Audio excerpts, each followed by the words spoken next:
Hey man, we back on this OTF Jam situation. Apparently, the shit got crazier, and we gonna just tap in and watch the video. I ain't gonna say too much. All right, so I'm here outside the courthouse. Not too many Free Durk fans out here. I don't know. Maybe they was sleeping in today. No Free Durk fans that I can see.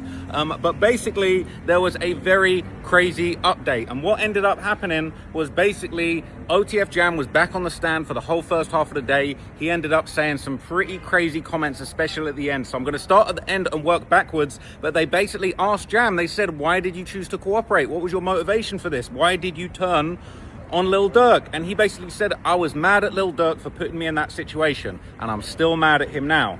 He said that Vonnie seemed like a goofy to me. I did something that I know I shouldn't have done, and the last time I did something with people that I didn't know, I did 12 years for it.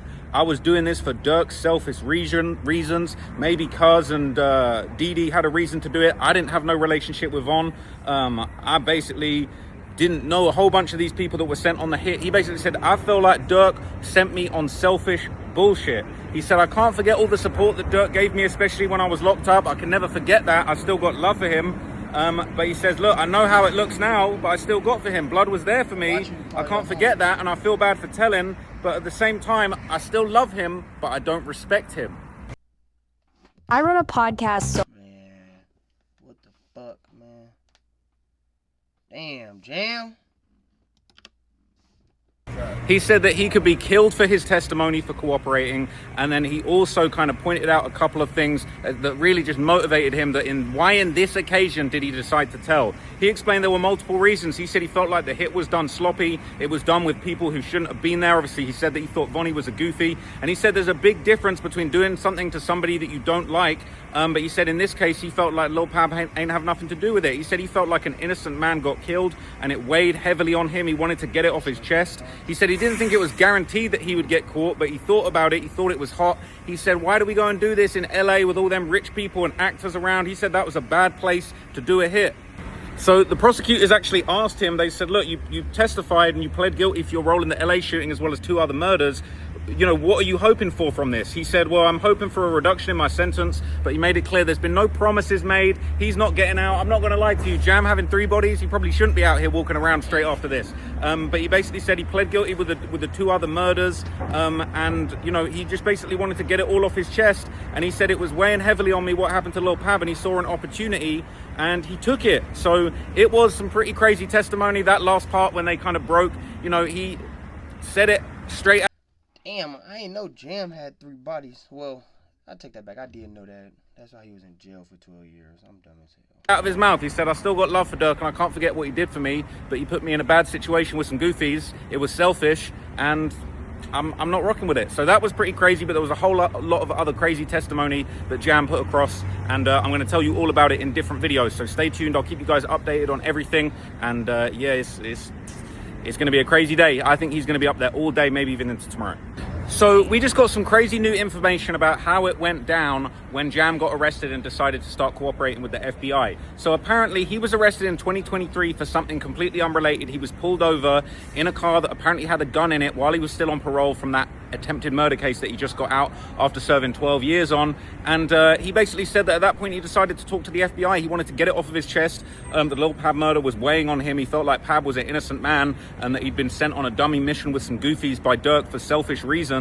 And he said he saw an opportunity to get out of the situation. What was very interesting is when he got arrested, he basically wrote a handwritten note to the FBI. So what he claimed is that he said that he was allowed to make a phone call. He said the official phone wasn't there, or it wasn't working. So they said, "Look, we'll let you make a supervised recorded call on your cell phone, but like that's what we're going to have to do. We'll allow you that." So he made a call, and then he told the cops, "Hey, can I have a bit of paper to write down a phone number?" They said, "Sure," but he didn't write down a phone number. He wrote down a handwritten note which said this exactly. It just said, "I know about murders. I don't want to talk on camera. I know a lot." So he gave that handwritten note to an arresting officer. That basically was then, you know, worked its way up the chain to the FBI. And the prosecutors asked him, they said, "Why didn't you want to be on camera?" Obviously, this is going to be a big controversial thing when it comes to Brian Steele. Obviously, he was absolutely clapping back. I believe it was yesterday, talking about why weren't all of these interviews recorded? You spoke to Jam 30, 40 times. You barely recorded any of those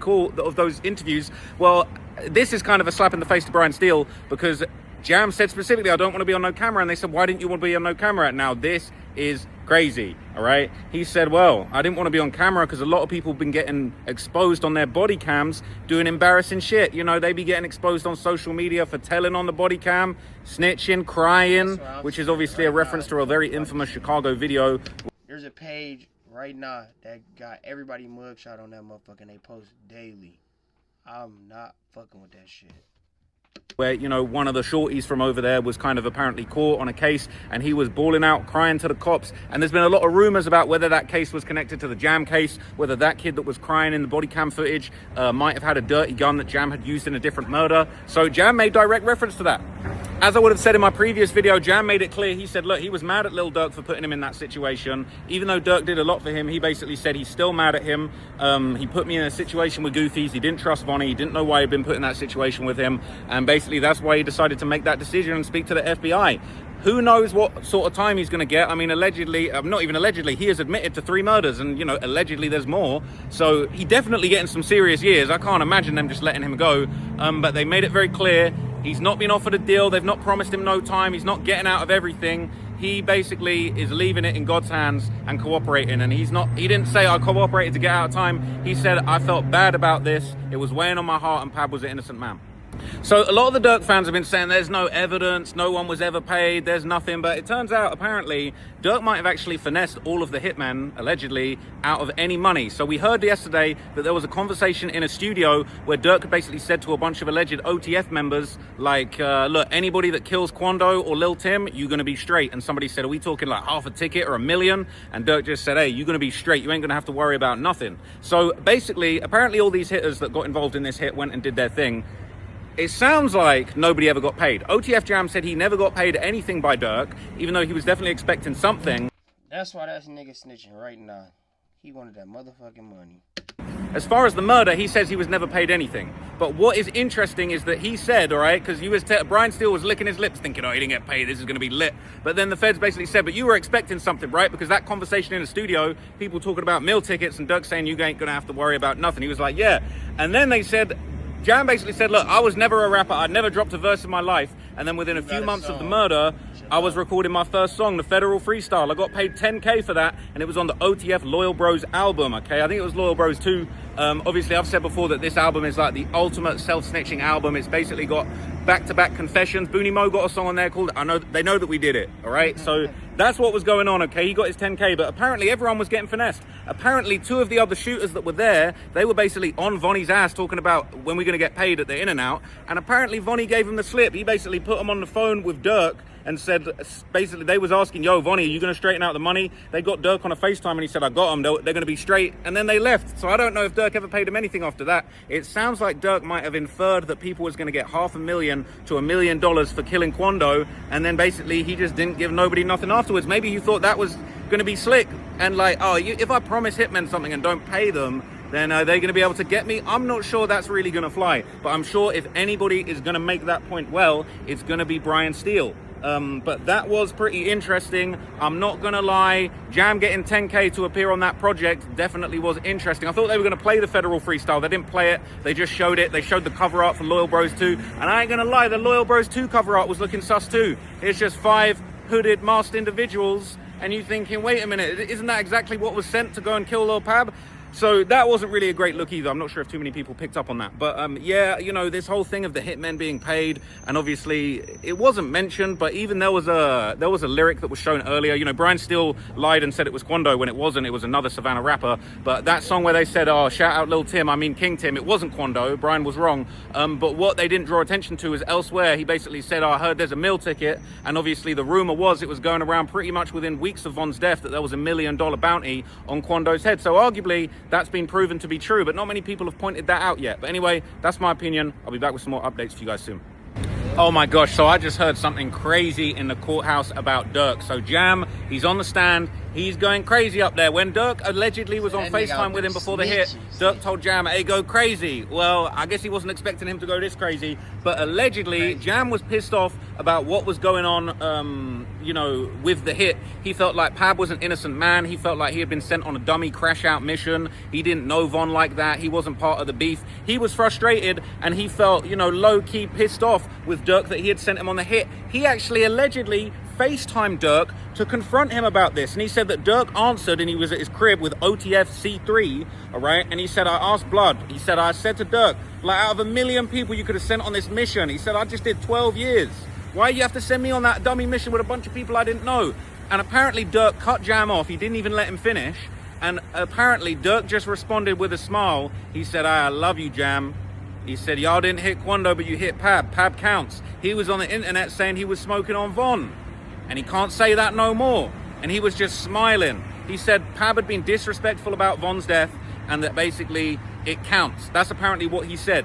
And Durk was smiling at him on FaceTime while that was going on. And what's crazy is Pab later said the reason why he told is because he felt like this whole thing was weighing on his conscience. They killed an innocent man. Pab ain't have nothing to do with nothing, but Lil Durk allegedly didn't see it that way. Now look, if you've seen the long 4-hour documentary I did probably like 2-3 years ago now, I've known about this case for a very long time. I did a documentary called Demon Slayers, all about King Von and Lil Tim and all of the things that have been going down in Savannah, Georgia before this happened. If you've seen that, you'll know that no disrespect to Lil Pab or his family, but he was on a Clubhouse call with OTF members dissing them. He put up a few tweets that were kind of making fun of King Von, and he was standing on business with the Rolling 60s in Savannah, Georgia. He had his own RICO case that he was going to be facing. If Pab was still alive, he might have been facing these RICO charges to do with a car theft ring. That's no disrespect. That's not to say that he deserved it. He wasn't there when Von got killed, and this didn't sit right with Jam. Apparently, basically, Jam kind of thought, this isn't what I called about. He was surprised that Durk was talking so hot on that phone. He said, I called to ask why he put me in a situation with goofy dudes that I didn't know.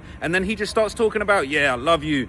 Like, you didn't hit Quando, you hit Pab, it counts. He was on the internet saying he smoked. So he was just like, what the hell? Like, I didn't understand. He said, I wasn't close enough to Flocker to be doing that with him. He sent me out there with goofies that I didn't know. He said, I just wasn't feeling it. He said that he basically kind of just went along with it. He said, he agreed with what Durk said about Pab and got off the phone. And that was it. And he said, I didn't get no payment for this. I just thought, what the hell? Like, this is just nonsense. So, I think Lil Durk was obviously happy about what went down, but the way Pab saw it, he'd been roped into killing an innocent man, and obviously he didn't even know he was there to kill Quando until he'd arrived in California. So he said that he no longer respects Durk. All right, so I just see Kanye for the first time. I just see Ye in the courthouse, okay? Man. And basically, it was pretty crazy to see Ye in the flesh. He kind of walked in late. He wasn't there for the very start, but it seems like they low-key be treating the celebrities like VIPs in court, because Machine Gun Kelly was able to cut past all of the media a couple of days ago. Ye managed to get in, even though there was a giant line and he was late. You know what I'm saying? They was making it work for Ye. Now, I'm not going to lie to you. Ye stared me down. He looked over to me and just stared me down for an extended period. He looked at me for longer than Durk did when Durk stared me down. I'm not going to lie. I was a little bit like, I'm really in the courthouse getting pressed and intimidated by Kanye West right now. This is straight mind games, okay? Now, what was interesting is he looked down for a lot of the testimony. OTF Jam was literally on the stand. We got Durk, Jam, Ye, me, all in the same room at the same time. It was surreal. Now, one thing I will say, and I'm going to criticize Ye for this, okay? Every time the jury enters and leaves the room, you have to stand. You have to rise for the jury. And the judge, when the judge comes in on his own, you have to rise for the judge. And the judge made it very clear that the jury is actually above him when it comes to justice. It's the jury that are making the decision. So the judge, as well as everybody else, rises for the jury to show respect for the importance of the jury's role. You know who didn't rise for the jury? Kanye West. He didn't rise for the jury. He wasn't respecting the jury. He wasn't respecting the justice process. And I'll be honest, I don't respect that. I thought that was very disrespectful. I thought that was just not proper. And I don't really like how these celebrities are getting this VIP treatment, but then they're not respecting the jury. This is supposed to be a free society, free press, free speech, but you're supposed to respect the jury. You're supposed to respect the judge. Ye wasn't really respecting any of what goes on. Obviously, he sees himself as a god, right? But at the end of the day, this case is in God's hands and it's in the jury's hands. So we're going to find out what happens. No disrespect. But I personally thought that Ye not rising for the jury was disrespectful and it didn't respect the justice process. As much as everybody wants to say free Durk, it's in the jury's hands and it's up to the jury to decide whether or not they believe beyond a reasonable doubt that Durk did this based on the evidence that's presented to them fair and square. So, I would suggest that everybody in the courtroom respect the jury. There's no indication that they're biased. There's a very diverse jury, all right? I'm not going to comment too much on the jury, but, there's all this talk about, are there any black jurors? There are black jurors. There's jurors from all different races.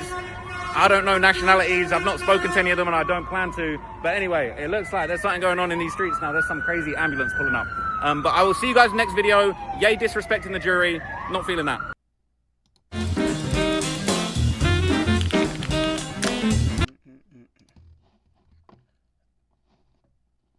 My boy Kanye pulled up too. Let's see what he say on this one. Kanye for the first time. I just see Ye in the courthouse, okay? Oh, it's just the same thing. Basically, it was pretty crazy to see. It's the same thing. Dropping crazy. Be safe, man. For real. Be safe, my guy. Being from a stand-up comedian. Pressed by Kanye.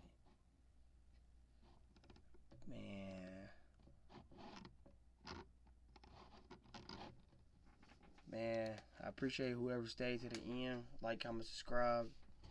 And we'll be back for more.